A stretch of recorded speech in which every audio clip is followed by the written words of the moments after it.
Mm.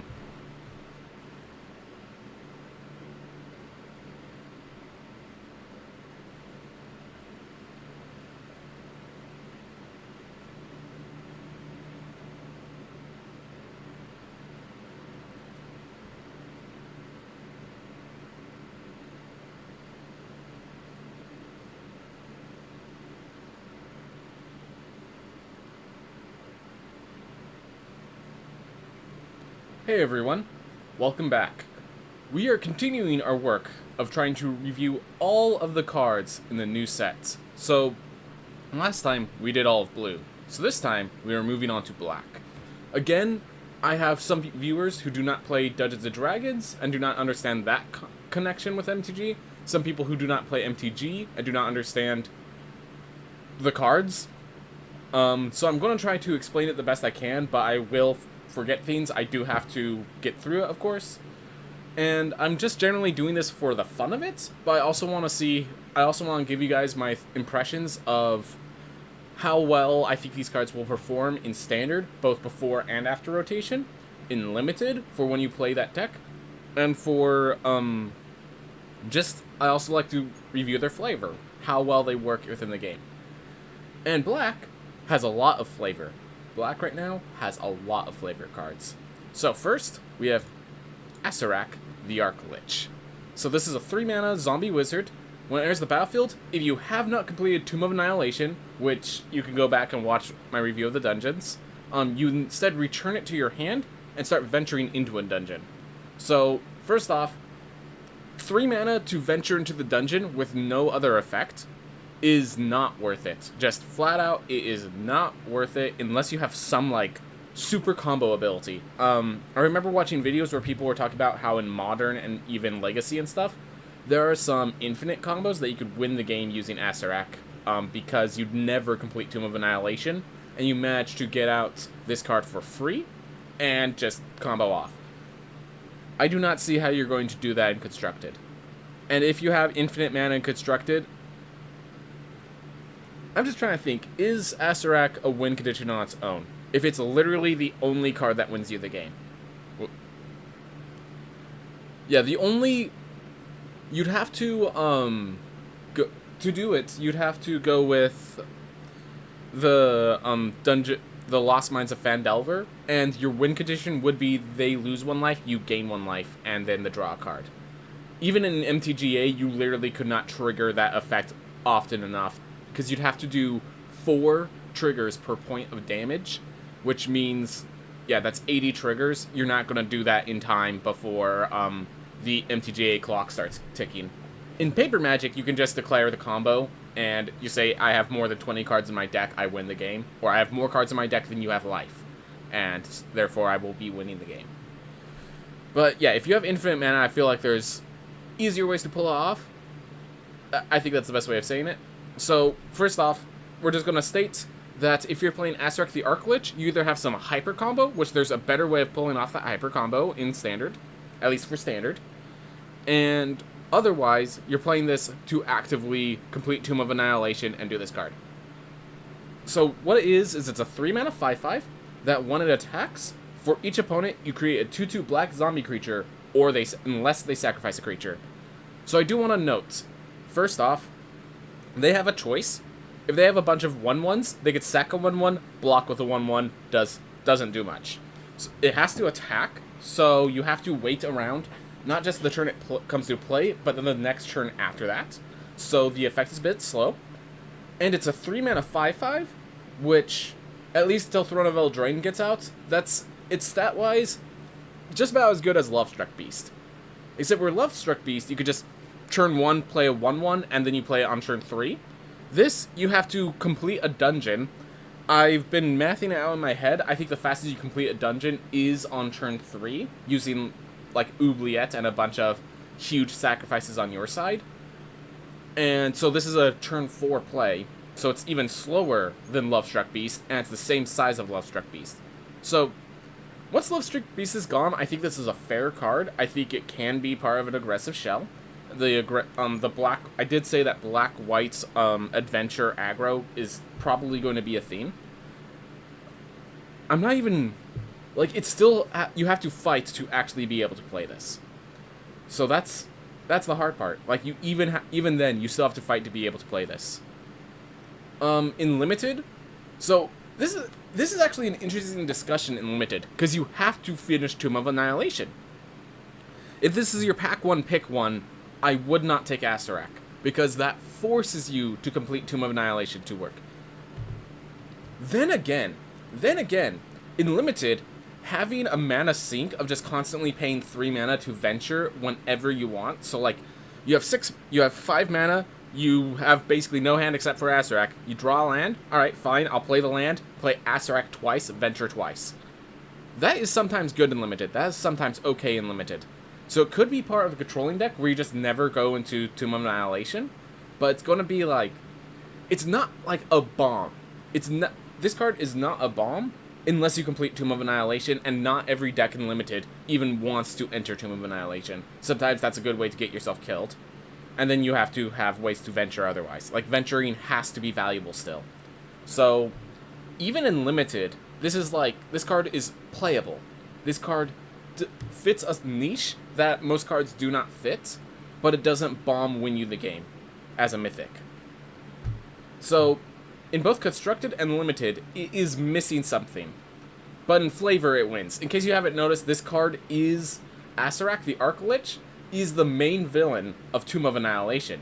That's why you have to complete Tomb of Annihilation to see it.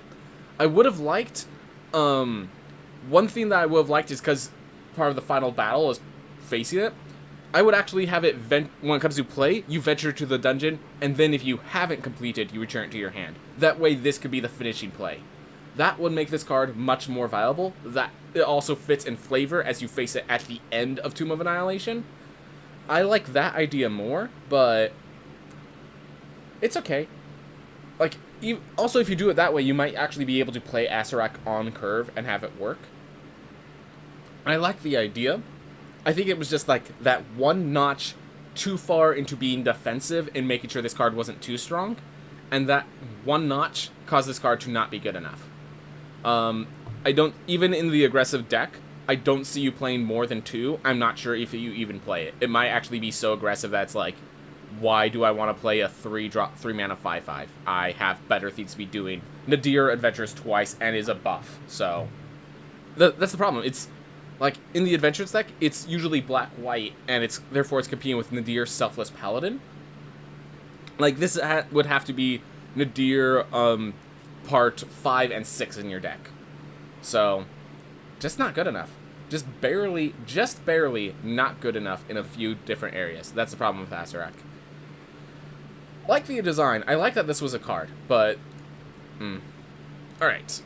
And yeah, if you haven't noticed, Black starts us off with a few cards worth talking a while about. Asmodeus the Archfiend. Legendary creature, Devil God. So, it has a penalty of whenever you would draw a card, you instead exile it face down. So people do not see what it is, but it does not enter your hand. You then have to tap 3 mana to draw 7 cards. Well, okay, sorry. You then can pay a swamp at any time to return all cards you've exiled with Asmodeus to your hand, but then you lose that much life. So, hey Jerry, hey Lambo Droid, thank you very much for showing up. I'm going to continue my set review, but I'm glad you guys are here. So, the problem is that you do have to pay that mana, which 1 mana is actually a bit more expensive than you'd think sometimes. You have to lose life for every card you draw. So why would you play this? Because of its third effect, where you just draw 7 cards. Just flat out, draw 7 for 3. That is absolutely insane. In case you're wondering, yes, paying 4 mana to draw 7 cards and lose 7 life, if that was a card, if we removed all the text, if we removed the 6 mana body, and we just had a card that cost 4 black, and it was just a sorcery that said draw 7 cards, lose 7 life, that would be main decked in every mono black deck. Like, just every last one of them. That is, as long as you're not at 0, you can win. As long as you're not at 0. So, there are also a few cool tricks. So there is the problem that any card draw you get from this card does, you have to pay life for any card draw, so it's Necropotence in that effect. But you can draw 7. I think this is a trick that I have not heard people talk about. You just play this as a 6/6, if they remove it, well, you played a 6/6, then you force removal on them. Like, that sometimes works. And if you have, like, a deck with Village Rites and other sack outlets, what you could do is you could wait with just, like, 4 mana open, and then, like, they try to kill it, or they try to attack, or you just block. At the end of the turn, you tap 3, draw 7 cards, and while that's still on the stack, you sacrifice Asmodeus. So the Binding Contract effect is lifted, and then the draw 7 cards triggers, meaning you don't have to pay any life for it. And that means if you have a bunch of mana, if you have 7 mana and a Village Rites, you can actually, at the end of your opponent's turn, tap 3, draw 7, while that's still on the stack, tap 3 more, draw 7 more, and then while that's still on the stack, Village Rites, draw 16 cards, and not have any Binding Contract effect. This card can allow... I think this card allows for mono-black control to be a deck that exists. You might be able to splash 1 color in, but I think this allows mono-black control to exist. I'm not sure how it's going to pan out. It's very... I think we're going to have to wait for Eldraine to leave, because just the power level's too high over there. But I think this card should not be underestimated. I'm not sure what deck fits in. Like, as I said, it's mono-black control. It's a bit of a weird deck. But yeah, you might be able to... mono black, you could Blood on the Snow to kill everything, pull this out, and that's how you play it. Yeah, it's an interesting card. I think it can see play. I very much think this card can see play. It's just, you have to work for it. You definitely have to work for it, not denying that. Limited, draw 7 cards, lose 7 life is often good enough. You are going to need to make sure your deck has some way of lifelink, probably, so you're not playing mono black. It is 6 mana, which is a lot in Limited, but yeah, when you play it, you draw 7 cards, you lose 7 life. I guess 8 because you drew a card the next turn. As long as you survive that, you win. Basically, if you could survive drawing 7 cards and losing 8 life, you win. That, generally speaking, it's one of those... It comes back to your next turn, you have so many options compared to your opponents. Good luck coming back from that. Flavor-wise, Asmodeus, in case you're wondering, this is the devil that whenever a creature makes a contract with it, sometimes Tieflings are created, which is, again, why I wish there was a devil tribal synergy with Tieflings. So, a little unfortunate that they made the Tieflings not devils, so that if there was ever devil tribal, they could all go into it together. Makes me a little sad, but oh well, oh well. It is a god card, so there might be some synergy there. But, yeah, stuff like that. Flavor-wise, again, the Tieflings, this is the Lord, the Archfiend. It is the Lord of the Devils, what is it? So there's the Abyss for demons. I think it's, the 7 layers of hell for devils. So he is the leader of the 7 layers of hell. So, cool card. Love that he's in. If there was any devil that's going to make it, it's this one. And given that one of the other devils is a planeswalker, yeah, it makes fits. It has a place. I like Asmodeus. Some people don't. I think it's really good. I do think it's really good. Some people will disagree with that. Alright. Baleful Beholder. So, when Baleful Beholder enters the battlefield, choose one. You either anti-magic to each opponent sacrifices an enchantment, which, generally speaking, that's going to be destroy target enchantment, because there's not going to be very many enchantments, usually. Well, I guess there might actually be Constellation decks. Theros is still around for a while. And then this other effect is creatures you control gain menace until end of turn. Notice this is a common. Commons are usually built more for Limited. This is your turn 6. I play this, give all my creatures menace, swing in, have fun blocking. You can't block all the damage. And I've been noticed, that feels like, that's a good card. That's the whole, this is the top end for a more aggressive deck, which I've been seeing a lot of those, I feel. I feel like I've said that phrase a few times with white and blue. This is definitely more expensive at 6, but it leaves a 6/5 body behind, which is big enough to kill most everything. So, very good there. It also has the ability to just do target enchantment removal, so that's good there. For Constructed, no. 6 mana, you have to be doing some huge effect, like drawing 7 cards, for example. This just gives you menace or causes them to sacrifice an enchantment. The giving menace, like if you're going to do a blowout maneuver, you're going to do it for less than 6 mana for standard. Sacrificing enchantments, 3 mana. So, Constructed, not even a question. Limited, you might want one of at the top end. Maybe you could even go control and just have 2, and so you just have it as enchantment destruction, and sometimes you push in a little damage. And then, yeah, 6/5 is good stats. Flavor-wise, so Beholders have different eye rays, so it's cool that they have, Anti-Magic Cone and Fear Ray and stuff.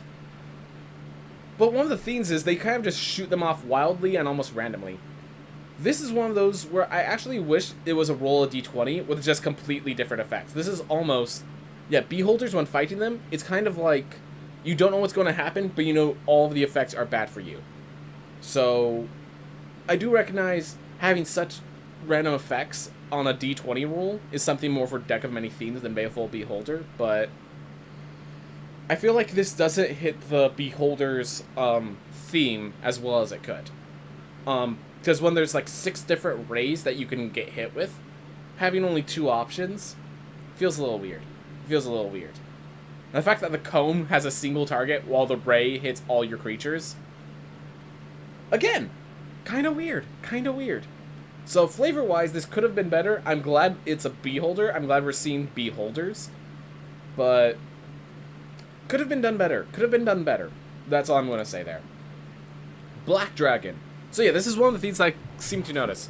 I feel like the dragons in Limited are kind of built of, I play this dragon, next turn you lose. Unless, of course, you have your own dragon or something like that. Because 4/4 flyers are very good in Limited, and then they all have an effect that helps you either get the board or just deal even more damage to them. So I think all of the dragons are built to be finishers for their respective Limited deck. And they're uncommon, so you only get 1, and you only need 1. So they're all 4/4 flyers. This one costs 7, and gives a opponent's creature -3/-3. So this is a 7 mana 4/4 flyer that kills something along the way. Great in Limited, not good enough constructed. Fits its flavor in Dungeons & Dragons. Glad to have the Chromatic Dragons. Yep. They revel in the collapse of humanoid kingdoms. Sounds about right. Alright, Book of Vile Darkness. So this card's hard to explain without seeing the other 2 cards. But so I just want you guys to ignore the tap exile at the bottom and just look at the top of the effect. It's a 3 mana card. At the beginning of your end step, if you lost 2 or more life this turn, create a 2/2 black zombie creature token. So if you have a way to like pay life to do an ability, this is very powerful. In Standard, I'm trying to think what pay life do an ability effects there are. There used to be one that was like pay 4 life, give this creature indestructible, but that one's not around anymore. So as it brings up the 2 other cards, Eye of Vecna and Hand of Vecna, both of them have a way to pay life. So in a deck where they're all together, you will get these zombie creature tokens often. My big question is 3 mana for recurring 2/2 black zombies. This feels like a card you don't play on turn 3. You play on turn 5 with some sort of like Sign in Blood, lose 2 life, draw 2 card effect. The main draw of this card is that it doesn't lose you life. It just is played around with other cards that cause people to lose life. So like any card that causes you to lose life, often the losing life, the price gives you greater value. Draw 2 cards, lose 2 life for Sign in Blood. Keep in mind, Sign in Blood is only 2 mana, and it's not blue. So drawing cards is harder for colors that are not blue. And you'll pay the 2 life to get those extra 2 cards. That's a fair trade. So this card, it's like you have to have a lot of life loss effects, and well, Eye of Vecna and Hand of Vecna will probably be enough life loss for those effects. So then you're going to need some life gain to keep yourself from killing yourself, unless you kill them really fast. Keep in mind, this isn't you create a 2/2 black zombie for each 2 life you lost this turn. It's just, did you lose 2 life? Make a 2/2. So this is more of an engine than like a win condition. And that makes this card a little iffy. So now let's read the final effect. Exile Book of Vile Darkness, as well as Eye of Vecna and Hand of Vecna, which Eye of Vecna it's a 2 mana card that when it comes to play, you lose 2 life and draw a card. And at the beginning of your upkeep, you could basically recur that. You can pay 2 at your upkeep to lose 2 life and draw a card. Hand of Vecna is a equipment that gives you +1/+1 for each card in your hand, and then you could equip it for 2, or you can equip it by paying life equal to the number of cards in your hand. So the bigger it is, the more life you have to pay. So if you have all 3 of those, you could exile all of them to create an 8/8 black zombie god with indestructible with all of those abilities. I feel like that last effect, like, unless you're about to turn the corner and win the game, you don't really need that 8/8 unless you're using it as a way to either, oh, I have a Book of Wild Darkness in my hand and I have one in play. Whoop! Alright, now let's play a second one, so I have 2 ways to recreate recurring black zombies. Either that, or you just use it because they're about to destroy one of them, so now you exile them all, you have a new effect that triggers it. The main problem is Vecna, the legendary black zombie god, does not have hexproof. Any spell that returns it to your hand that blinks it, kills it. And you invested 3 cards into that.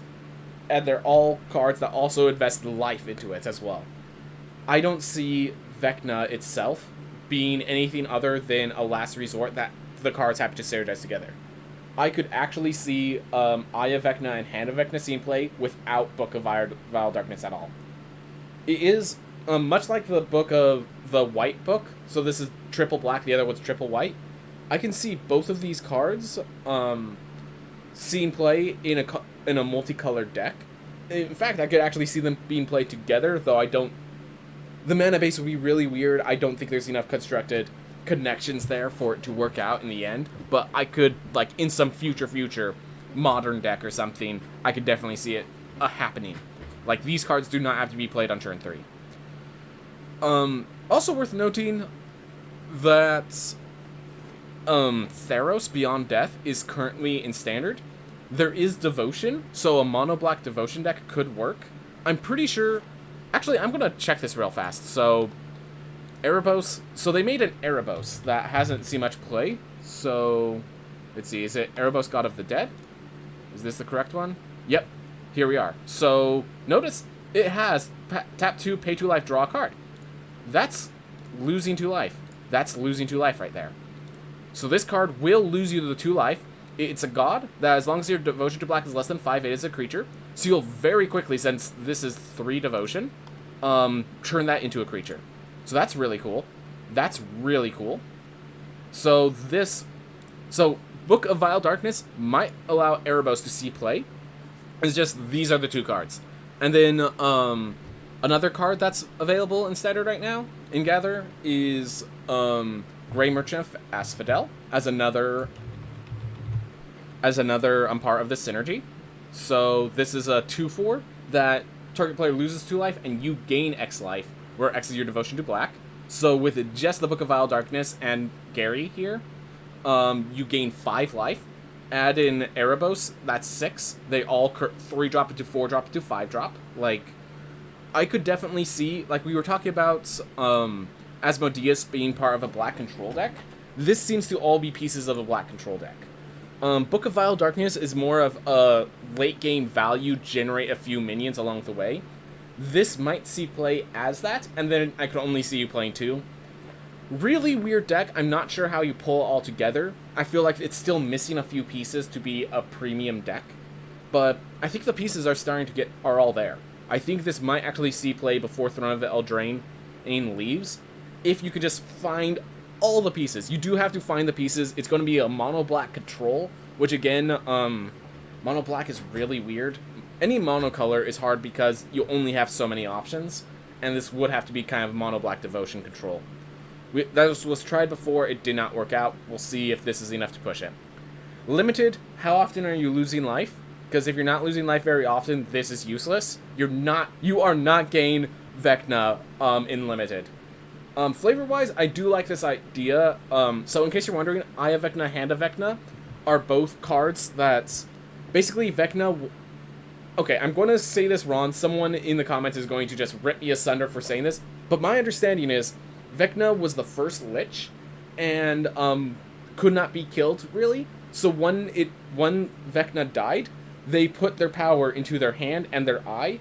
And you have to, gouge out your eye, put it in to get that, the powers of the eye. You need to cut off your hand, put Vecna's hand on to get the powers of that hand. If you combine them, Vecna can consume your soul and become you. So that's how Vecna comes back to life. And if I remember correctly, Vecna is the original Lich, and the Book of Vile Darkness is their spellbook. So the story is that this is Vecna trying to come back to life through a person trying to get power through Vecna's past. And that's... So flavor-wise, these are all awesome. Mechanics-wise, it's like... It's a lot of moving pieces. Someone's going to figure it out, and at the end of that... I guess here's the thing, you cannot figure it out before the cards see play, really. And a lot of the cards that you need to put together have not seen play before these cards, so chances are a bit low, but I have the possibility. I have faith. I have faith. If someone tries to bet on it, I'm going to say no, but I have faith. It's like I have faith, but not enough to walk across the support beam. I'm hopeful. Check for traps. 2-mana sorcery. Target opponent reveals their hand. You choose a non-land card and exile it. If it's an instant card, they lose 1 life. Otherwise, you lose 1 life. So I like the flavor of that instant is the trap that you managed to disarm by checking for it. Otherwise, you lost the time, you lost the life, but you found something along the way. This might actually see standard play.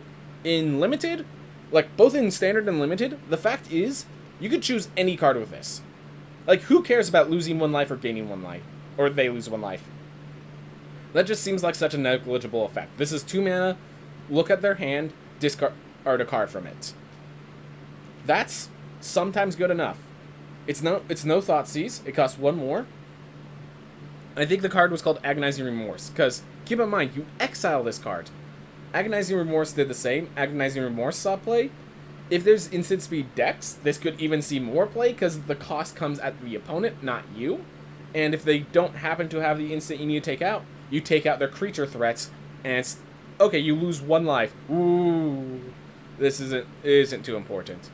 I think Check for Traps is actually a good card, both limited and constructed. Limited's a bit more fringe because there's not going to be as many instants, and discard isn't as important. People play all the cards in their hand often. You might just run out of cards to mill for them. And I like the idea, the flavor of, hey, I'm going to stop, I need to go check ahead, and then if you find something, hey, you get a benefit, they lose a life. And if you don't, well, you wasted time, you lost the life. Cool card. Clattering Skeletons. When Clattering Skeletons dies, venture into the dungeon. Very good for limited. 4 mana, 4/3, pretty decent stats. Venturing gives you a bit more value. I think I evaluated Venturing to be generally half a card draw. I'm not sure if I mentioned this, but I thought about it afterwards at the very least. That Dungeon of the Mad Mage is kind of a combo card, so this could be part of just like building up to that combo, because it's a slow, methodical, you need it to die, so you might use it as a blocker. For constructed, it's just too slow. It's a 4 mana 4/3. You could be doing much better. There's a 3 mana 3/3 that does enter the battlefield and attacks and has a complete dungeon trigger. Like, this is not seen play in constructed, but limited it's fine. Flavor wise, just the idea of there's always skeletons in the dungeon. Yep, sounds about right. And then there's always that thing of, oh, you see a skeleton in the dungeon like of the other dead adventurers. Well, we know what's about to happen. Can I mash its skull open now? Ugh. Yep. Oof. I like the idea. I'm glad this made it as a card. Alright, Deadly Dispute. As additional cost to cast it, you sacrifice an artifact or a creature, and then you draw 2 cards and create a treasure token. So, this card is very similar to Village Rites. Village Rites needs a deck to play it, but when it's played, but when that deck exists, it's always played. You need sacrifice fodder. This has a special benefit. This is a set with a lot of treasure tokens, a lot of treasure synergy. In fact, this card, not only does this card give treasure synergy, but you can sacrifice a treasure for this effect. And the fact that you get a treasure token back actually means that if you have a treasure token, this is basically 2 mana draw 2 cards. That's amazing. That is amazing. Just 2 mana draw 2 cards is at instant speed. Oh my gosh, I didn't even realize. At instant speed. Okay, this card could see constructed play.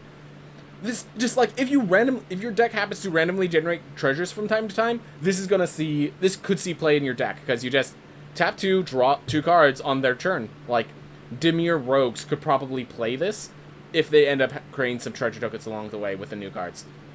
I think this could see constructed play. Limited, you are going to need to make that treasure to make this valuable. Sometimes you could because it's instant speed, you can block, chump blocking, then sacrifice the creature, draw 2 cards, and you create a treasure token! Oh my gosh. Yeah, this is good in limited, this is good in constructed. Flavor-wise, this is a murder hobo. I don't like murder hobos. Fair enough, they have a place in D&D lore. Murder hobos exist for a reason. I don't like murder hobos. Good card. I accept it. I accept. Oof. Alright. Death Priest of Merkel. Oh, quick story theme. I've actually had a murder hobo. I've had a theme where I described the guard having full plate, and so my fighter murdered it so they could get the full plate. I'm just like... There was just this moment where I realized that he was not backing down, even though I told him it has the guard insignia, and it's not fitted for your character, because your character's another foot taller than him, because you're a Dragonborn. Happens. Sometimes murder hobos... It's a good way to tell a murder hobo if you have some treasure on a single individual. If you have a treasure on a single individual, you could often weed out the murder hobos from your campaign. Just have a preparation for when they get murdered. And tell yourself, do you want to deal with a murder hobo? Because sometimes you can. Sometimes you can have very fun campaigns with them. It's always dependent. It's always dependent. Alright. Death Priest of Merkel. Skeletons, vampires, and zombies all get +1/+1. And then, whenever a creature dies at the end of your turn, you may pay 1 and create a 1/1 black skeleton. So here's a cool theme with Death Priest of Merkel.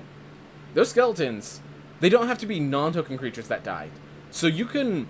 So while it has to be at the end of your end step, so you can't do it on your opponents, you can't block and then make more tokens, if you need sacrifice fodder, you can sacrifice the skeleton for deadly disputes, and then at the end of your turn, make another skeleton token. Like, that's pretty potent. That is pretty potent. Is a cleric. I like the flavor of clerics, but does not fit in my cleric deck at least. There could be a place for it. I don't see it before Eldraine. It's definitely going to be a bit of a new deck. I have seen a Mardu sacrifice deck that's really cool. And this might see play in that Mardu sacrifice deck. I'm not sure how many vampires or zombies that are in that deck. I like that it has just these synergies in case it comes up. This seems like a card that so the next set is going back into Innistrad, which is like Gothic horror. So this card's going to be great when Innistrad comes out. I think this card is just set up so that after the rotation, this card's going to be amazing. That's my guess. Before rotation, I don't see it. In limited, 4-mana 2/2 is a very scary to play, but if you could start making a recurring 1/1 black skeletons, that is pretty good. So it's just a question of, can you make this card work? Yes or no? If the answer is no, don't touch it. Because if you cannot make this card work, it's a 4-mana 2/2. So you need sacrifice outlets. You need ways to use Death Priest of Merkel to actually play this in limited. Flavor-wise, I unfortunately do not know who Merkel is. Death Priests are part of a lot of cults, and Cleric makes sense for cultists. Like, I think actually a lot of cult leaders have access to Cleric spells in Dungeons & Dragons, so I think that's perfect. Unfortunately, again, I do not know who Merkel is.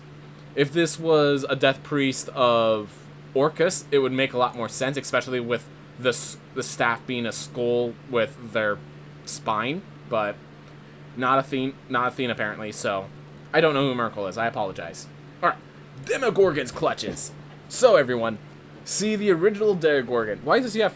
Oh, because it's part of Demogorgon's Clutches. But Demogorgon, I think, has 3 heads? 2 or 3 heads. Not 4.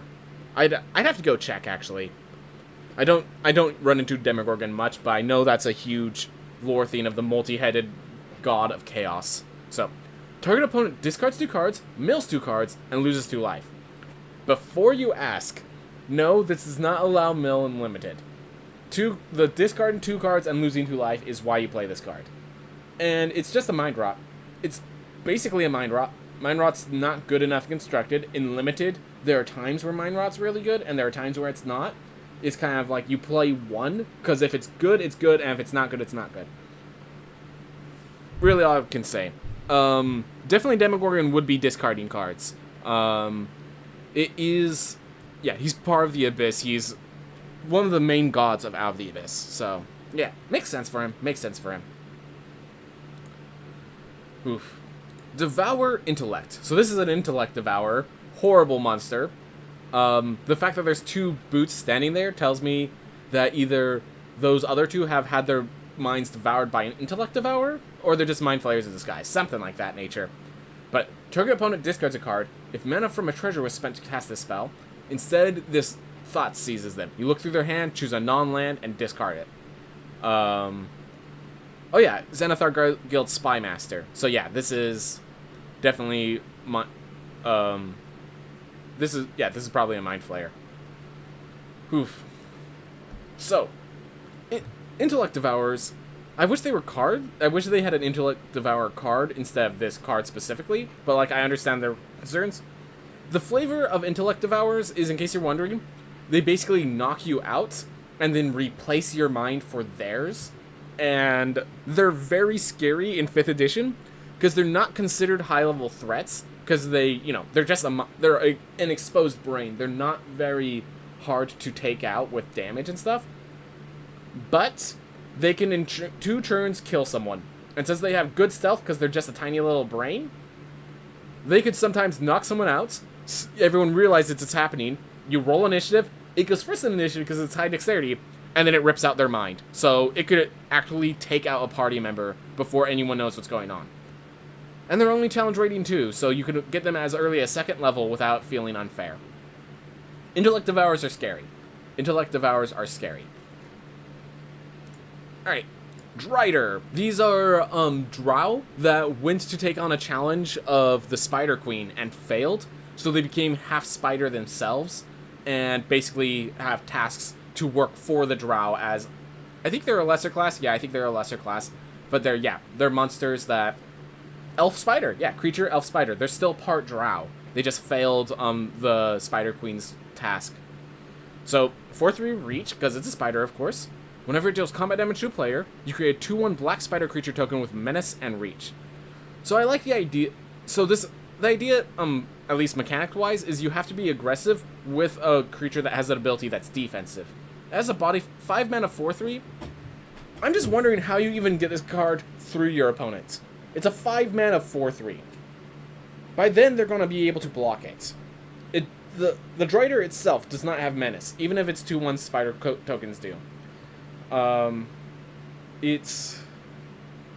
they become mindless? I did not know they became mindless. I did not know Driders became mindless. It's a punishment for drow males. I thought there was... Okay, so I guess they can do that too, but I know there's a theme where you can take the Spider Queen's challenge, and if you fail that challenge, they become a Drider. Alright, so they lose their memories if they fail. Okay, so they don't become mindless, they just lose their memories. That is a difference. I'm like, they're not... Like, we see zombies and stuff, they have intelligence score of 1. Driders do not have an intelligence score of 1, I'm pretty sure. Alright. Mindless is not the right word, but definitely their mind is affected, so I appreciate the note anyways. But yeah, 5 mana 4/3 is my main issue with this card. Even in limited, you need to find a way to swing in through your opponent. I don't see where that moment hits. Yep. While they embody Lolth's image, they're the unfortunate drow who failed the Spider Queen. So, cool that a Drider is here. It would be cool if there was a black...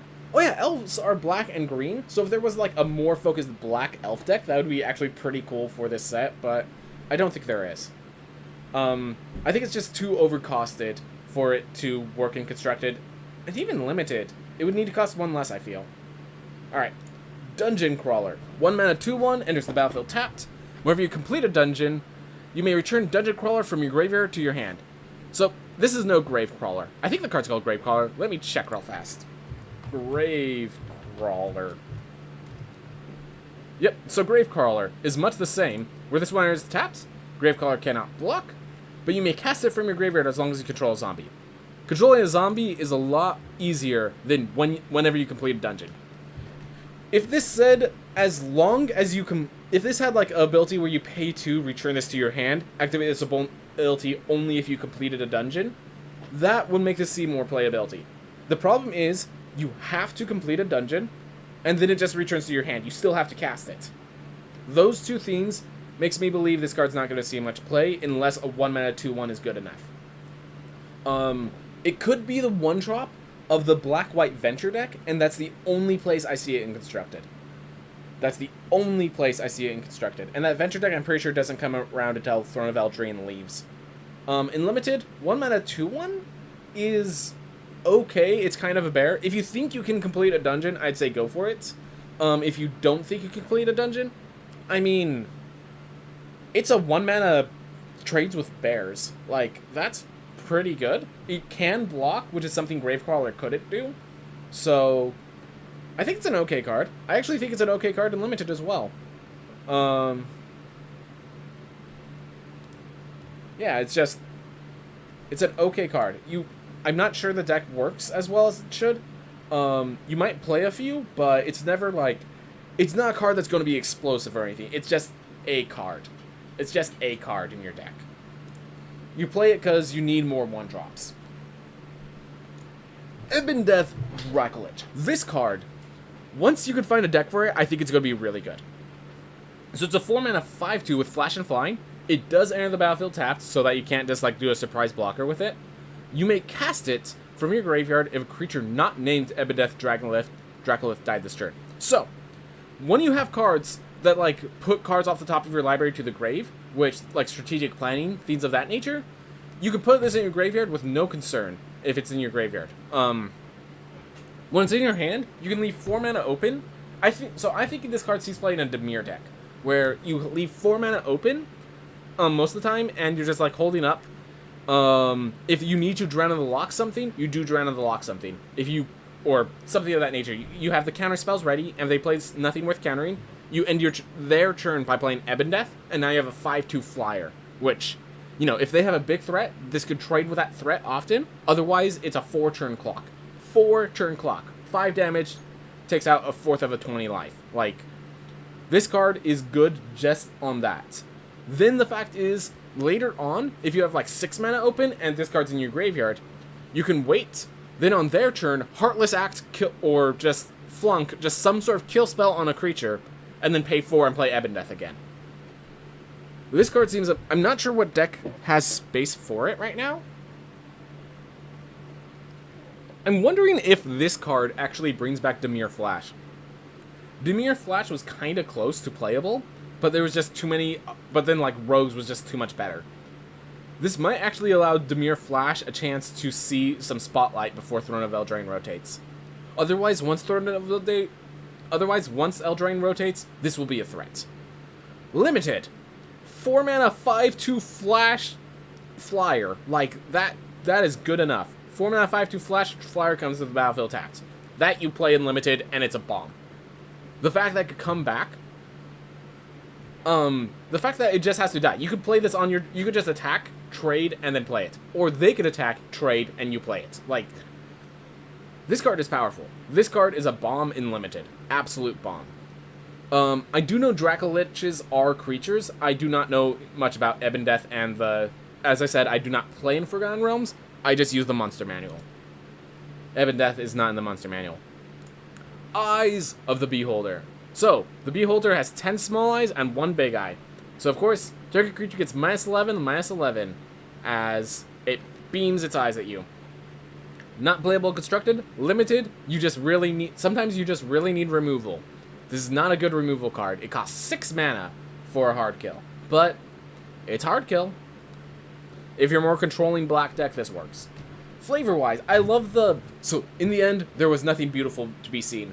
There's a whole thing that Beholders, they all think they are the most beautiful creature, and because other Beholders claim that they are beautiful, they're actually ugly. So Beholders can never meet with each other. They always try to murder each other when they meet. So, and they always have this focus on what is beautiful, and generally that which they allow around them is that which is nearly as beautiful as themselves, because nothing's as beautiful as themselves. So this idea that in the end there's nothing beautiful to be seen. Someone called themselves beautiful, a beholder heard it and vaporized them because they're ugly in its eyes. Beauty is in the eye of the beholder is taken quite literally in D&D. I think that's pretty cool. Also, nothing's beautiful in the eye of the beholder. So if someone says that, they're calling you ugly, but they're saying it from their terminology. Just, it's... You know, I'm not going to talk about that. It's just kind of funny because beholders see everything as ugly, generally speaking. Fate's Reversal. 2-mana sorcery, return a creature to your hand, and then venture to a dungeon. This card, if you're playing the venture deck, it can work with like key pieces. Like a lot of venture cards have to attack. So like you play Nadir, Selfless Paladin, next turn you attack, it dies because it had to attack. You return it to your hand. Like, this can work. I could definitely see this working. I don't trust it in Standard. I just feel like 2-mana venture is good. Not going to deny that. Return, I do, in Limited at least, I definitely value this card. This card is great in Limited. In Constructed, I don't know much. As for, flavor, I don't like, this card could have been put in Throne of Eldraine and no one would have known the difference. That's the problem with it. It's not a D&D, this is not a D&D card. Anyways, it's still a good card. I think it is a good card. We'd have to see how good that aggressive venture deck is, because this is not an aggressive venture card. This is a value-oriented adventure card, but it is cheap. I think that alone might make it see some playability. Not sure how much. Feign Death. Okay, I gotta get to the flavor real fast. So Feign Death is a spell where you touch either a willing creature or yourself, and they fall into a comatose state as if they're dead. And the idea is you use it to help play dead, as you would guess. But, so as you see, there's a fight going on. So what happened, as far as I could tell, is this person saw a fight, and instead of helping the fight, actively play dead. Like, here's the thing. They could have used their spells. This is a 3rd level spell slot to cast Feign Death. They could have cast a Fireball. But instead they're like, nope, I'm just not getting involved. And they played dead. Which I think is absolutely hilarious. I think that's absolutely hilarious. It's beautiful. So, anyways. Until end of turn, target creature gains when it dies, return to the battlefield tapped, and put +1/+1 card on it. Constructed, even after rotation, there is still going to be a card that is this effect, except it is also a tap land if you need it to be a tap land. I don't see that Feign Death seeing play over Malakir Rebirth. Limited, it's a combat trick. It's a kind of weird combat trick because your creature has to die, but it is a combat trick. 1-mana combat tricks cannot be underestimated in Limited. Alright. Forsworn Paladin. So it's a 1-mana 1/1 menace, so it's nice aggressive stats.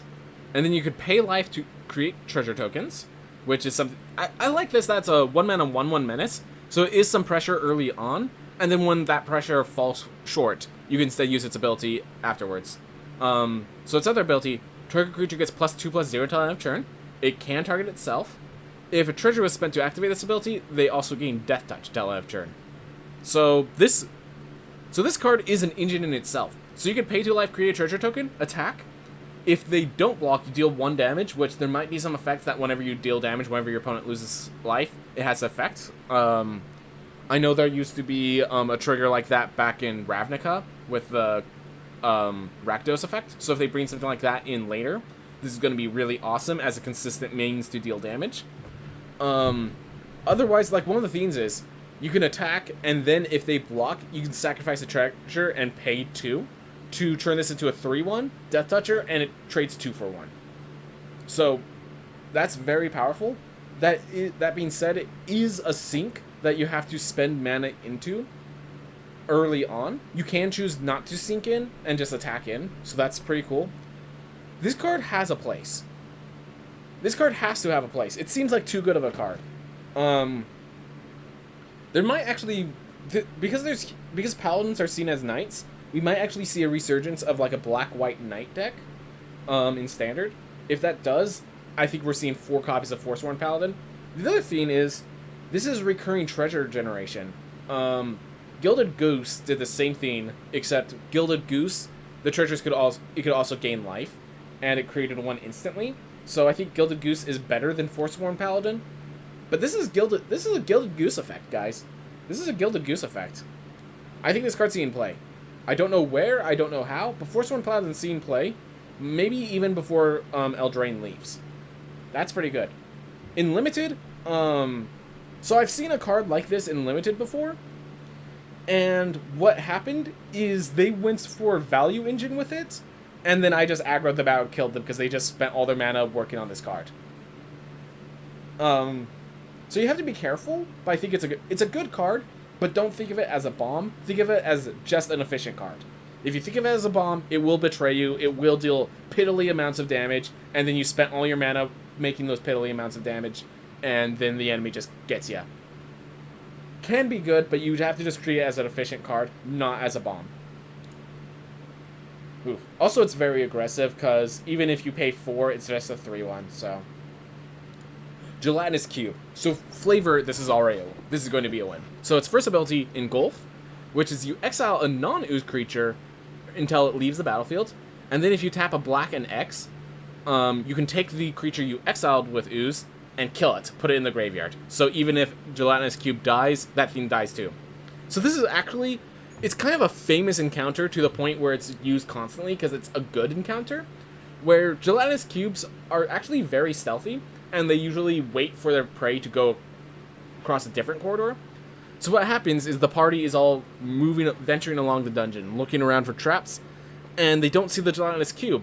So they pass by it. The wizard's in the back, the fighter's in the front. It sneaks behind, eats the wizard. A new initiative starts with a wizard trapped inside the Gelatinous Cube. Any spells that help the wizard escape involve verbal components, and it's suffocating and dissolving inside the damage that is the Gelatinous Cube. And the rest of them, during that fight, have to find a way to either kill this Gelatinous Cube super quick, or pull their wizard out through the corrosive liquid before he dissolves away. This is like a famous encounter. I love that they were able to pull this encounter into a creature. As a creature, this is actually kind of like a black Skyclave Apparition. Which, Skyclave Apparition, I've been seeing, like, my cleric deck had to play Skyclave Apparition even though it's not a cleric, because it's just that good. The fact that it is a bit slower, but it's also a bit bigger. Like, 4 damage is notable damage.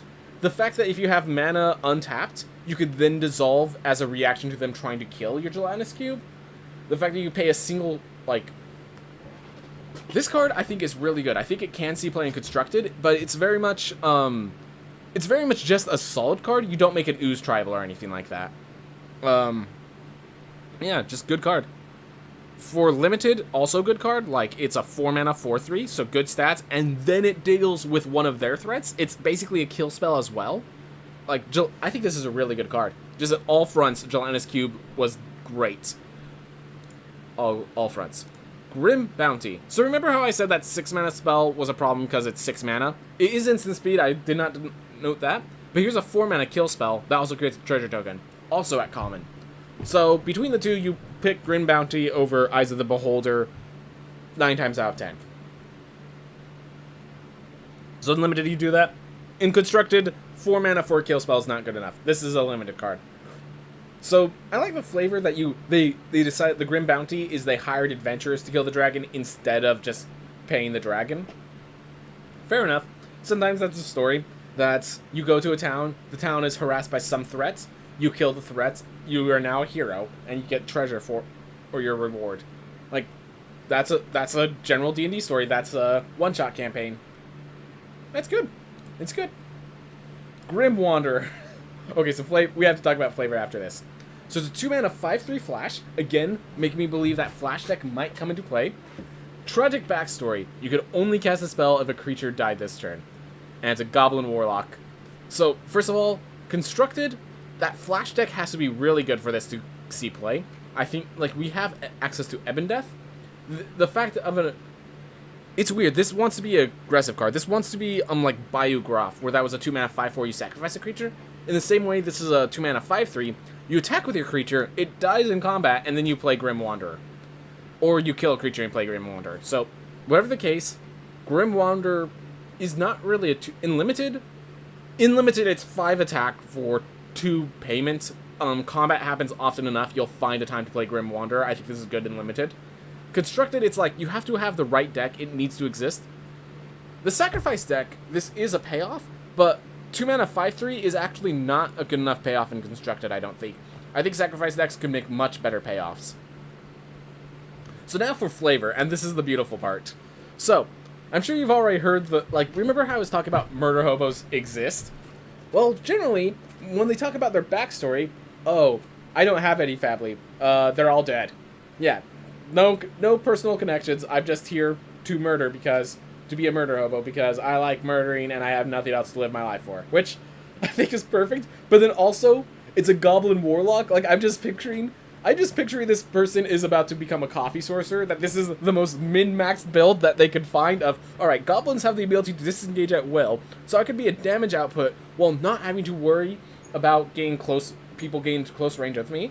And then, like, one of the first min-maxed broken builds that was found in 5th edition is called the Coffee Sorcerer, which is a multi-class of Warlock and Sorcerer, and because of the powers of Warlock, it's actually suggested you start as Warlock for the first 2 or 3 levels.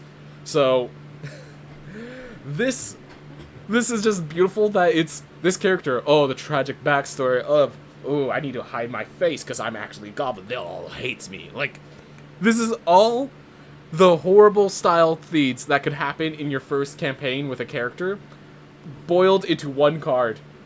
And it's min-max with 5 power with 2 mana. Oh, I love this card. Beautiful flavor. Flavor in all the worst ways of D&D, but all the best ways as well. I like Grim Wanderer. Herald of Hadar. Hadar, it's one of the... I know it's one of the devils. Oh no, Hand of Hadar. It's actually one of the fiends. Hadar is one of the... I think it's a great old one, but it's one of those creatures that you could summon a Warlock pact to. So, hey, it's a human Warlock. Would you look at that? Summon a pack. So it's a 5-mana 4/4. Not really good stats, but then here's the thing. In Limited, you often need Mana Seeks, and this is a 6-mana Mana Seek, which might be good enough, which is, if you roll a d20, on a poor roll, they lose 2 life, so it's a win condition, and it's a Mana Seek win condition.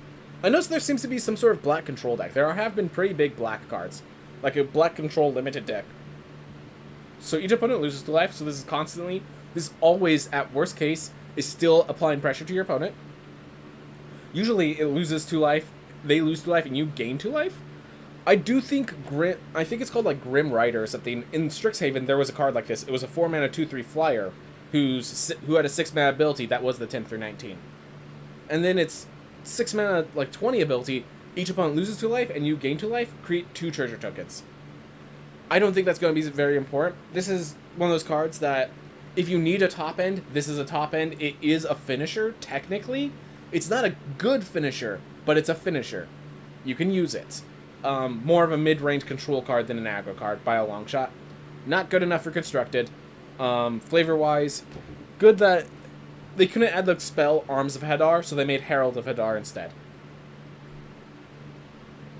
Fair enough. All works, all works. Alright, Hired Hexblade. 2-mana 2/2, probably already good enough and limited. It's an Elf Warlock, so heading into that whole Black Elf deck that I was thinking about. This is another, yeah, Hexblade is also, Hexblade is another pact you can make. Generally speaking, your pact is with some cursed weapon, because the weapon was... The way I always flavor it is it's like an Excalibur-style weapon, where this weapon has its own mind and has powers that unlock as you grow. So it's just you have the magical...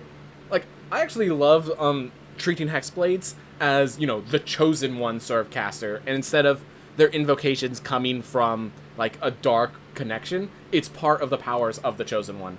So I do like treating Hexblades as actually a good aligned creature, but usually the idea is it's treated as an evil hex. I think the Raven Queen created a lot of these or something like that. So yeah, usually most Hexblades are using cursed weapons.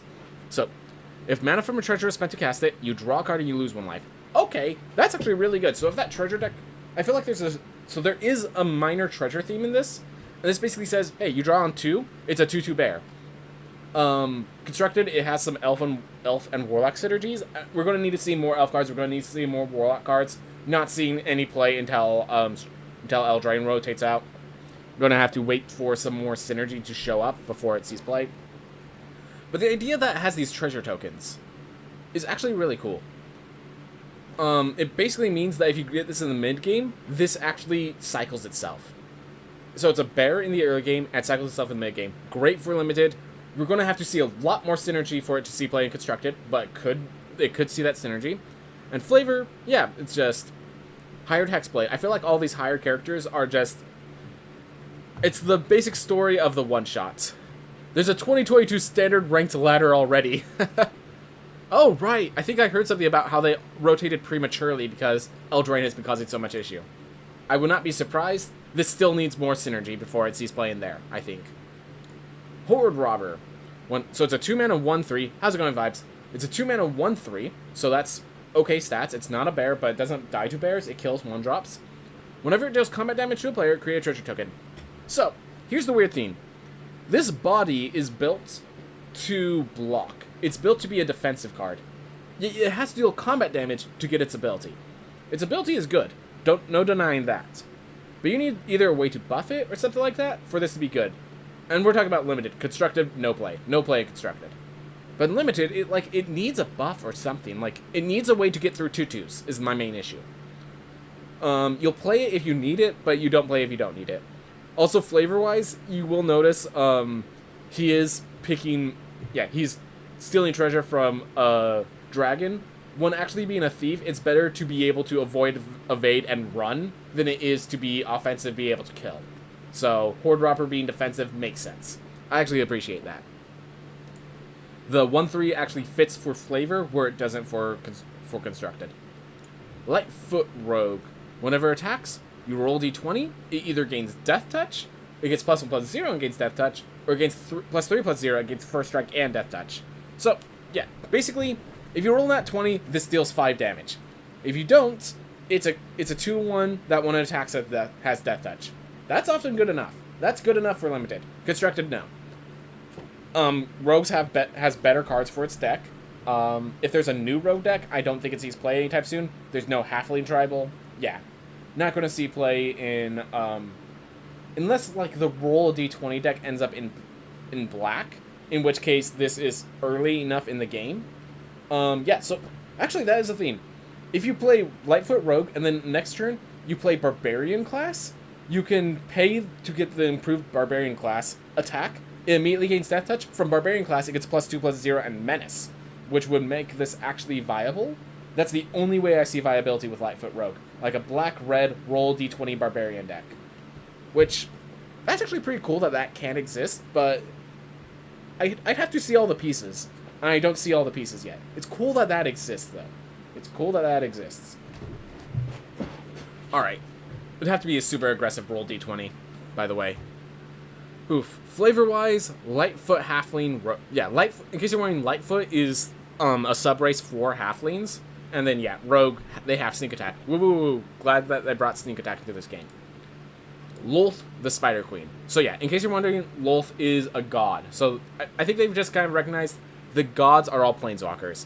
With one exception being Zariel, which we'll see later. But I like the idea of this character, this Planeswalker has an alternate way to get loyalty counters, but does not have a base way to get loyalty counters. So whenever a creature you control dies, put a loyalty counter on it, and it's a 5 mana for 4 loyalty. So it's very vulnerable. You need to have this needs to be like a Plum for the Forbidden Mardu Sacrifice deck. I think this might see a little play, like a 1 or 2 of possibly in that Mardu Sacrifice deck. It could. It is pretty expensive at 5 mana, but let's read its abilities. So the first is a recurring 0. You draw a card and you lose 1 life. So this card is already good in... Yeah.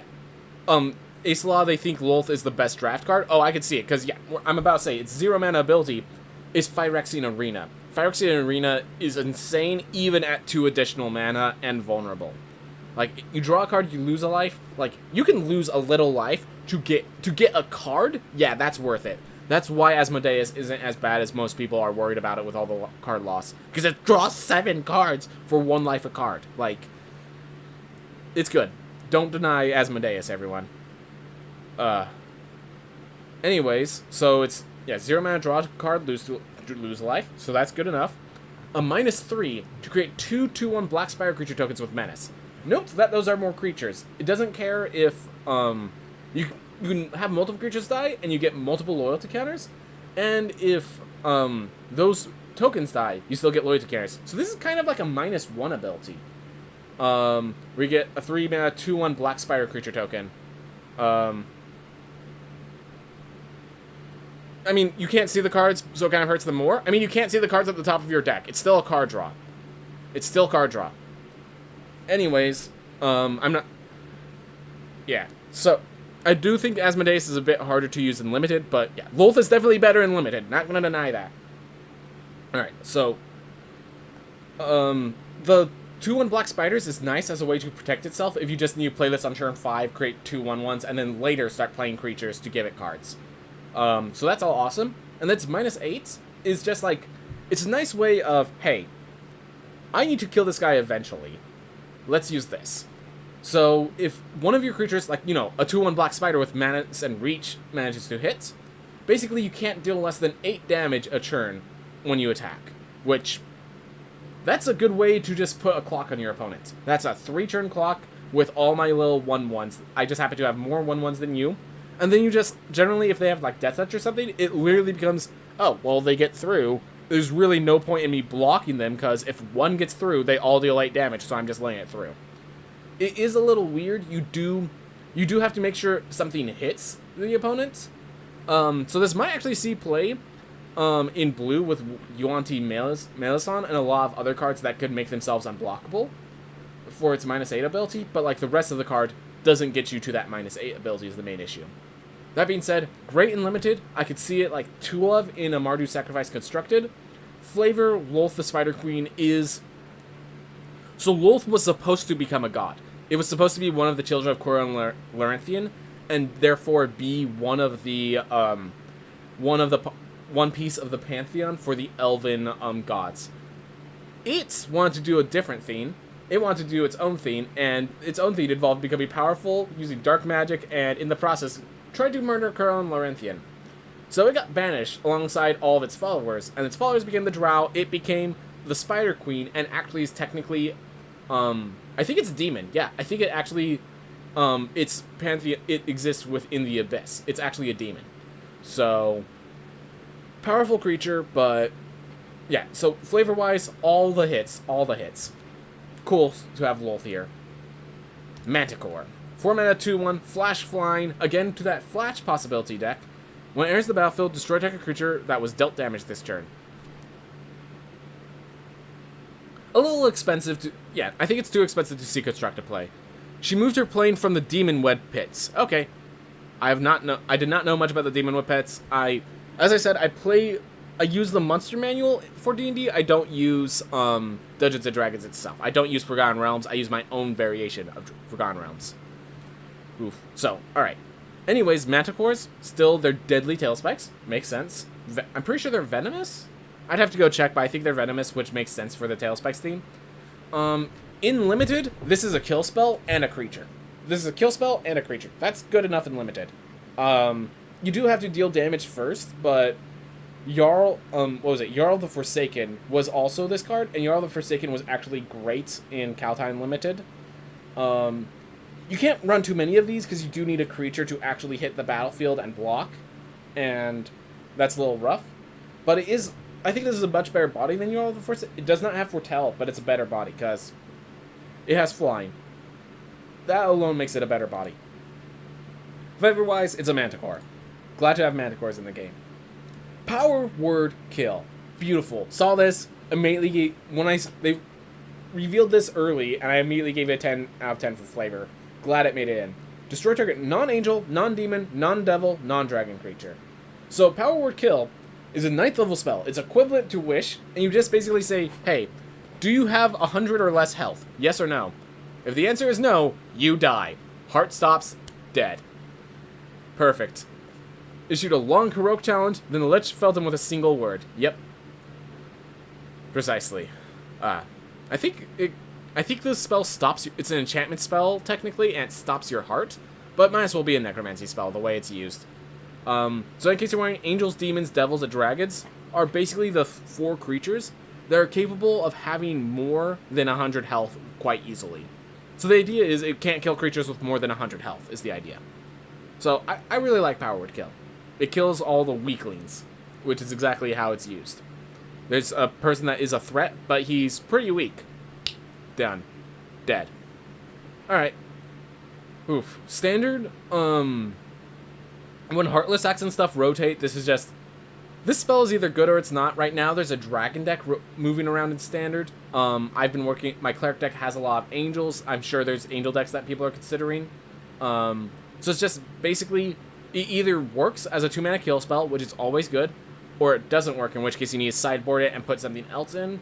And yeah, I think it will see play in Constructed. In Limited, it's a 2-mana kill spell. You run that every time. Every time. I don't care if there's Dragons and Devils. You run it. If they have 2 creatures... If they have like 5 creatures that this can target, you run it. Like, good card. Oof. Precipitous Drop. This is one of the cards that I think will be really good in Limited. So it's an enchant creature. You venture to a dungeon, and then enchant creature gets -2/-2, but it gets -5/-5 if you complete a dungeon. No, it's an enchant creature. So you can actually give them, like, if they're like a 2/4 or something like that, you place a Precipitous Drop, you venture, get some value out of it, they no longer have attack, and then when you finally complete that dungeon, it dies. Which, the thing is, the one flavor fatal is in how that works with Precipitous Drop. It's like, we venture into a dungeon. Alright, I'm okay. Alright, we're going to head deeper into the dungeon. Ah, oh no! Like, the fact that we moved deeper into the dungeon got you killed is a little weird. So in Out of the Abyss, this is actually a random encounter, and it's one of the cruelest random encounters. Just want to go check real fast. Alright.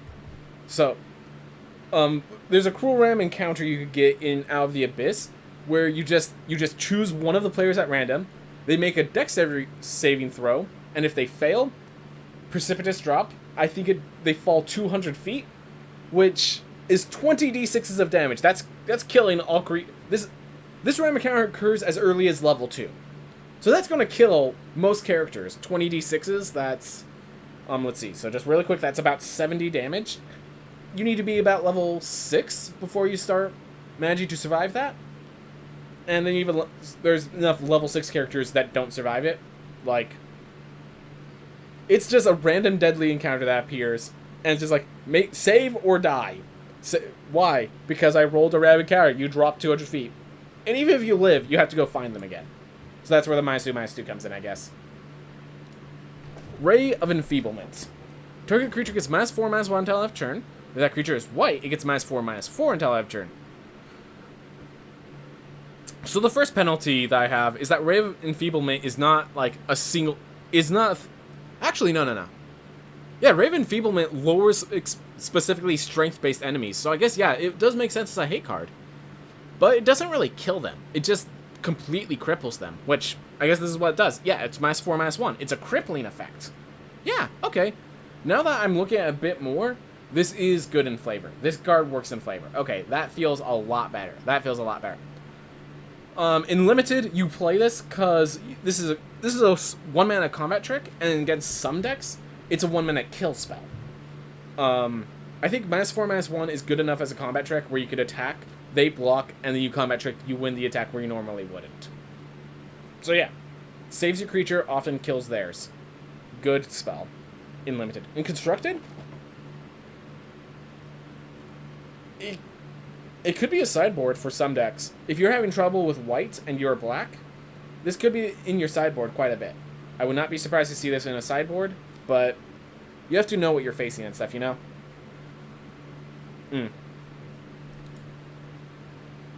And, yeah, I don't think it seems to play while Eldraina's around. It could. It could if there's just, like, you're black and you have this white deck that's causing an issue, which white aggro is a deck where Ray of Enfeeblement is great against white aggro. Because another thing is white aggro gives creatures indestructible a lot, so just give you a -4/-4, saying, I don't care if you're indestructible, you still have 0 toughness, you're dead, is good. So I think Ray of Enfeeblement, if there's a black deck that's having problems against white aggro, I could see this plenty enough in the sideboard. Reaper's Talisman. 1-mana equipment. Whenever equipped creature attacks, it gains Death Touch. So if you go equip this to a first striker, that's actually really strong. Whenever equipped creature attacks alone, defending player loses 2 life and you gain 2 life. Ooh.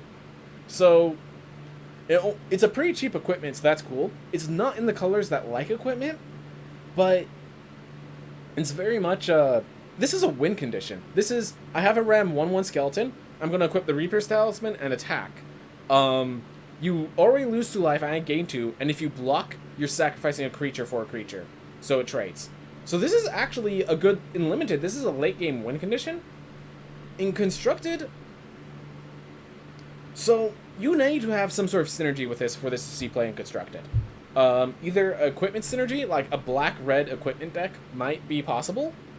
The losing 2 life and gaining 2 life, maybe life gain is important in the deck.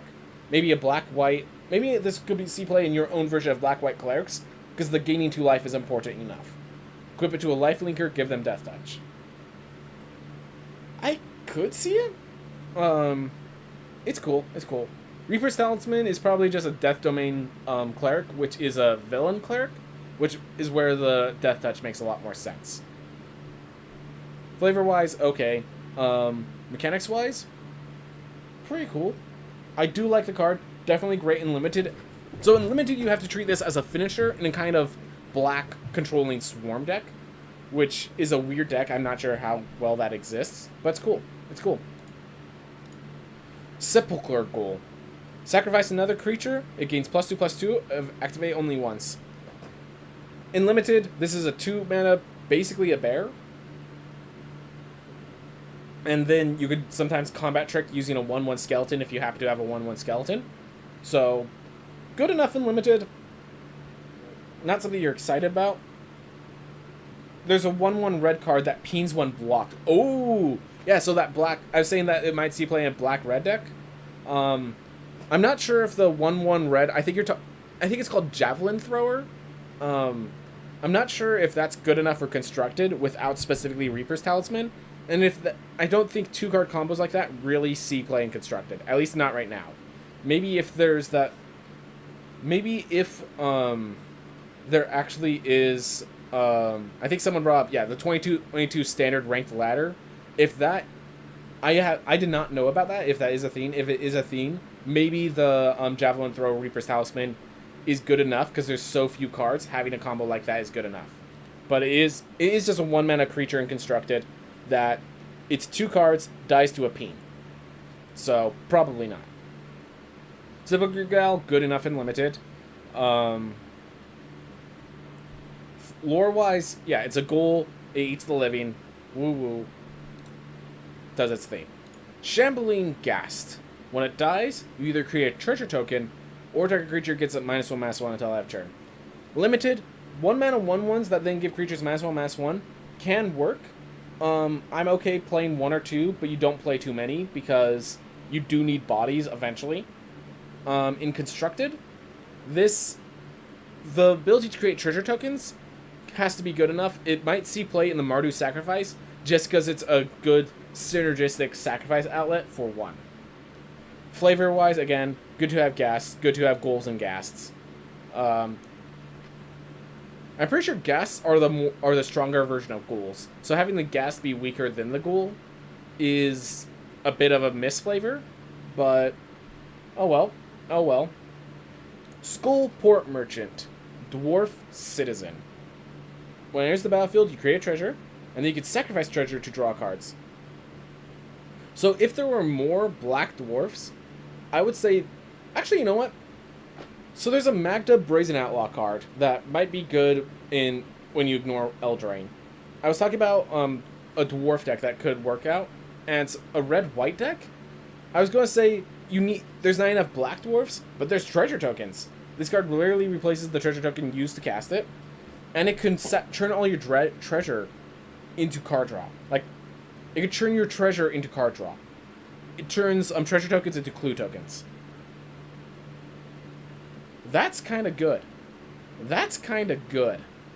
Limited, it's a 3-mana 1/4, so it stops your opponents, and it later draws a card.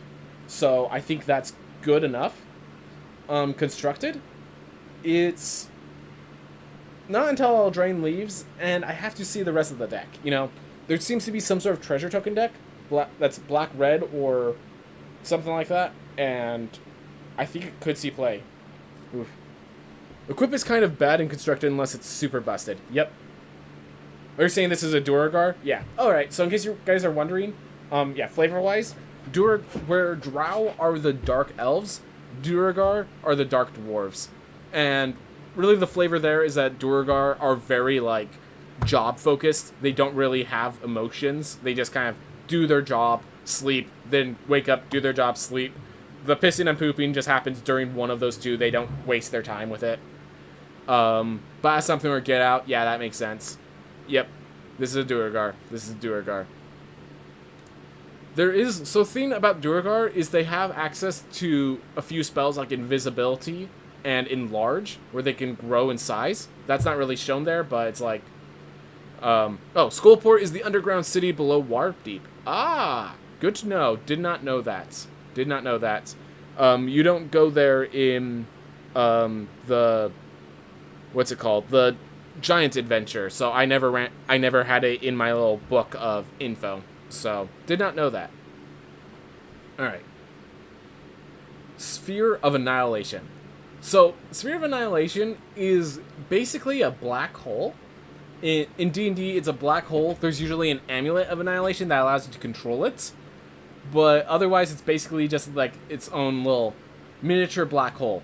If you get close, you make a high-level dex save, or you get sucked in and you're dead. Just flat out, not you take this much damage, it's you're gone. I'm pretty sure it also eats your soul as well because it's stuck in the hole. But yeah, Sphere of Annihilation is basically a black hole. So when it enters... So, I like this idea of a removal. So let's just talk about the card itself. So, it enters the battlefield with X void counters, and that your upkeep, you exile all the Sphere of Annihilation, and all creatures and planeswalkers in both the play and in the graveyard that have mana value less than or equal to the number of void counters on it. So... What this card is it's basically a kill spell against most decks. Alright, see you, Jerry. Against most decks, it's a kill spell that's 1 mana later than their last card they played. So it is possible that if you put this at X equals 3, next turn they could play a 4-drop, and that survives the Sphere of Annihilation, but not sure how often they'll be doing that. The main thing that makes this card powerful, in Germany we say Gut Nacht. Alright, well, Gut Nacht, Jerry. Anyways, the main power of this card is that you can play it. If it sticks around for the next turn, it wipes the board on your upkeep, so you get to start you get to start in developing the board, not your opponent. You're the one who decides to start developing the board. So that's the strong part of this effect. The weak part of this effect is it's an artifact that needs to stay there long enough for that to occur. There is a card called Portable Hole, which, advice, I would not put a Sphere of Annihilation into a portable hole. I know a bit how Bag of Holdings and portable holes work. I have a feeling this would just make another Sphere of Annihilation. I feel like Portable Hole would not stop a Sphere of Annihilation lore-wise, but mechanics-wise, you can put the Sphere of Annihilation into a portable hole, and even if you pull it out, it has 0 void counters on it. So... Also, there's Artifact Destruction. This is a removal. This is an expensive board clear that, while it gives you presence advantage, it gives them an opportunity to destroy the board clear. And sometimes, when you board clear with a lot of control decks, you do it on the last turn possible. Like, the decks are too aggressive, you got to turn 5, you remove the board, and if you didn't, you would have lost the game on turn 5.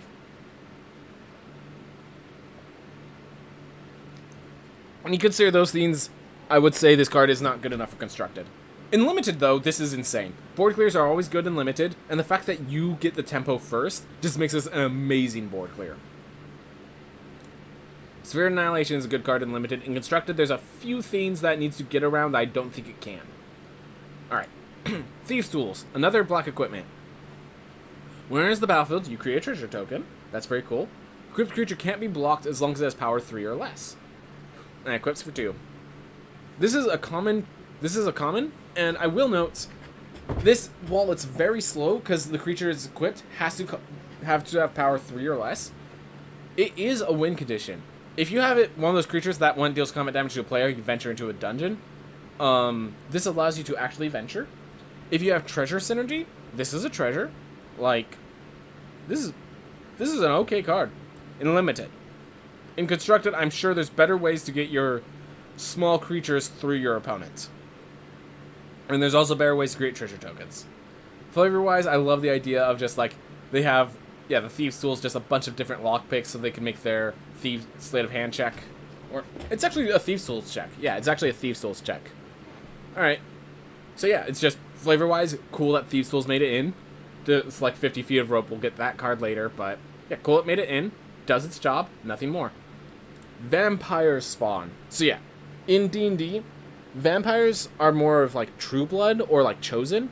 Vampires spawn or whenever they're forced to become vampires. I'm not sure how often that difference comes up in media, but that's the difference in Dungeons & Dragons. So when it enters the battlefield, each opponent loses 2 life and you gain 2 life. In Limited, often that losing just a body, like 3 mana 2/3 is acceptable. It's not good, but it's acceptable. So 3 mana 2/3, they lose 2 life, you gain 2 life. As it seems, there's a black control deck in Limited. This is a control card. This is 3 mana 2/3. It blocks bears. It blocks a lot of creatures by the time it comes into play. It starts the life. It gives you some life gain, and it starts the draining of your opponent. So good card. Good card. So good and Limited. Constructed, no. Constructed, no. There's better cards than this. A lot would have to happen for this to be played Constructed. Alright. Vorpal Sword. Alright. So the Vorpal Sword, just lore-wise, it's a +3 weapon. It has to just be a blade of some sort. So it's a very... +3 is already one of the stronger weapons you could get. It's usually a longsword, which is actually a great martial weapon, unlike the mace. And whenever you roll a natural 20, if the creature has a head, you lop it off, often killing it. So that's the lore of a Vorpal Sword. Is it's basically critical hits, they're dead. That's generally the theme of the Vorpal Sword. I think it's a legendary effect. It's a very powerful. It's been around. Has it been around since first edition? I bet it's been around since first edition. It's very iconic. So a quick creature gets +2/+0 and it has Death Touch.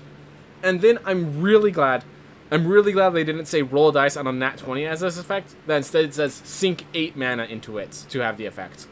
Until end of turn, Vorpal Sword gains whenever a equipped creature deals combat damage to a player, that player loses the game.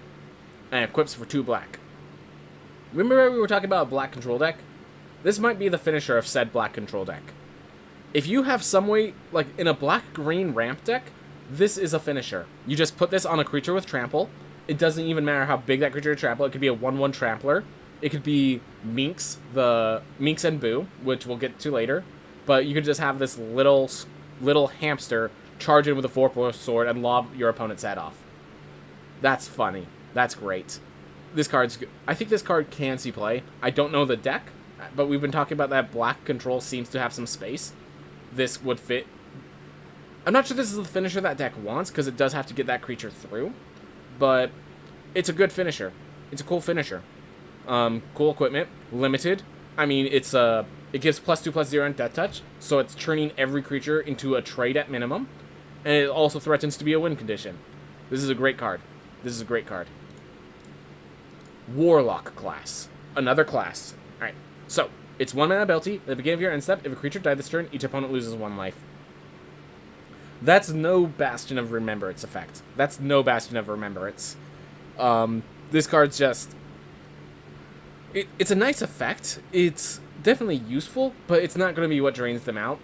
Like, maybe if you have 3 Warlock classes, if you have multiple of this card, it might start making an impact. But that's... The 1 mana ability is not why you're picking it. That being said, this is one of those cards where you can bring it to level 2 almost immediately. And I think that level 2 ability is actually powerful enough. So it's when this class becomes level 2, look at the top 3 of your library, put 1 to your hand, and the rest in your graveyard. This is strategic planning in a color that likes strategic planning even more. It has there are graveyard synergies to be interacting with that effect. It costs as much as strategic planning. So if you are that black control deck, you play Warlock class on turn 1, on turn 2 you strategic planning. Like, just right there, that's pretty good. If you are the sacrifice your creatures deck, maybe the strategic planning is valuable to you. I think you actually play this because it cycles itself effectively. And then it's also enchantment. Maybe Constellation can work with that. It actually kind of works. And I bring all this up because I think this is playable in Constructed, despite the level 3 being so freaking expensive. At the beginning of your end step, each opponent loses life equal to the life they lost this turn. Should also note that effect you can set the order of your triggers, so you could cause them to lose the life, and you could cause them to lose the 1 life, and then you double the life loss. It's 7 mana. I see this as very much, oh, the game really went that long, might as well trigger this, maybe I can actually win with this. I don't see that as what you're actually doing with Warlock class. But yeah, again, it's playable in Constructed. In Limited, it's efficient, it cycles itself, and then it also... That effect could actually be the deciding factor in Limited, actually. In Limited, that could be the last bits of damage. In Constructed, it's just like, if you're aggressive, you're not going to get to turn 7. If you're controlling, your win condition doesn't need to be faster. So, Warlock class, I think, is a really good card. And Warlock-wise, I guess this would be, like, more Fiend Pact of when a creature dies, you get a benefits. Yeah, I get, like, the magic themes for Warlock. D&D themes, I'm not sure how well this fits. But that's fine, that's fine. I'm glad we have Warlock class. Westgate Regent. 5 mana, 4/4 flyer. It has Ward, where the opponent has to discard a card, or it gets countered. And whenever it deals combat damage to a player, you put that many counters on Westgate Regent. So, let's just put this in Limited. You play this turn 5. It's a 4/4. You attack. If they don't block, it becomes an 8/8. You attack again. If they don't block, it becomes a 16/16. You attack. If they don't block, they're dead. You dealt 12 damage, and then you're dealing another 16. Like, if you can give this guy trample, this guy's gonna be... Yeah. Singer Vampire took steroids. Yeah, that's basically how to describe this. In Constructed, so as I said, the next set is back into Innistrad. The next set is going back to Innistrad. There's a big vampire synergy in Innistrad. I think this is one of those cards that is set up to be like the finisher for a deck that exists in the next set. So this might see some Constructed play. Lore-wise, I'm sorry, I don't know much about Westgate, but this is one of those cards that just has such a good body, you might just play it in a black deck because you can. I mean, it's hard to kill because of Ward. It has evasion through flying, and it kills in 3 turns of attacks, assuming they're at 20. Like, do not underestimate this card. Do not underestimate this card. White. This card I do underestimate. I wonder if it's the death of me. So, it's a 2 mana 3/2, enters the battlefield tapped. Whenever a creature dealt damage by white this turn dies, create a tapped 2/2 black zombie creature token and exile that card. So yeah, that is worth noting. The whole lore of whites in D&D is if they kill someone, they come back as a zombie under the white's control. So that's what makes whites pretty threatening, that you usually never face just the white. You usually face zombies that created along the way from villagers and such. Limited, this is a 2 mana 3/2, already good enough. Constructed, my question is, does that life drain trigger if the white dies in the process of the combat? So if a creature, if white and the creature both die at the same time, does it still create the 2/2 black zombie? Because if it does, this could be just be an efficient aggro card. If it doesn't, I feel like you just have better cards in Constructed right now. If it does, then I think, yeah, again, good aggro card. Yeah, I think I have what I need to say. It's going to see play if that does work, just because it's aggressive and it works. Yeah. Yuan Ti Faneblade. Death Touch, whenever it deals combat damage to a player, venture into the dungeon. So this is 3 mana. So it's going to have problem dealing combat damage sometimes, because they'll just block with their 2/2 bear, and it's a trait up for them. But here's the thing, if that happens, you just use this as a Death Touch blocker. In Limited, Death Touch cards are rarely bad. I mean, it's a 2/2 Death Touch. It's kind of hard to kill, and it's really good at killing things. It's good enough. Constructed, you have better Venture cards. You have better Death Touchers. No Constructed play. Yeah, in case you're wondering, Yuan Ti are kind of like humanoid snake creatures that, they have their own tribe where they sacrifice to their god and all this stuff. They're basically monsters. They're more I would say they're more monstrous than goblins, but also more intelligent and capable of communicating than goblins. Where goblins are just like the monstrous tribe that like uses just their power to overwhelm. Yuan Tis are the more intelligent tribe that uses cunning and spies to overwhelm the countryside. Zombie Ogre. 5 mana, 3/5. At the beginning of your end step, if a creature died this turn, venture to the dungeon. I think that's going to happen often enough in Limited that... yeah, I think that will happen often enough in Limited that you can actually play this card in your deck for a Limited deck and get an adventure. You can actually go through an entire complete a dungeon using just this card. I think that will happen often enough. It does have to die during your turn, so you're going to have to be a bit more aggressive, which is a little unfortunate, but I think it will work. I think this is good. This will be good enough in Limited. You probably don't want more than 1 or 2. It is a 5 mana 3/5. Very defensive body, not very offensive. It's not the one attacking to kill creatures. Constructed, again, just better cards. This is not made for Constructed. Zombie Ogre, just good that, like, there's different zombies. There's the base zombie. I think there's zombie ogres. There's zombie beholders. There's skeleton minotaurs. There's basically each one has their own kind of variants. There's zombie dragons, but those aren't like normal zombies. This was actually like an unintelligent undead that you can summon, kind of. But I think that's really all I need to say. And we're done with Black, everyone. Everyone, thank you so much for watching. I hope you have a wonderful day.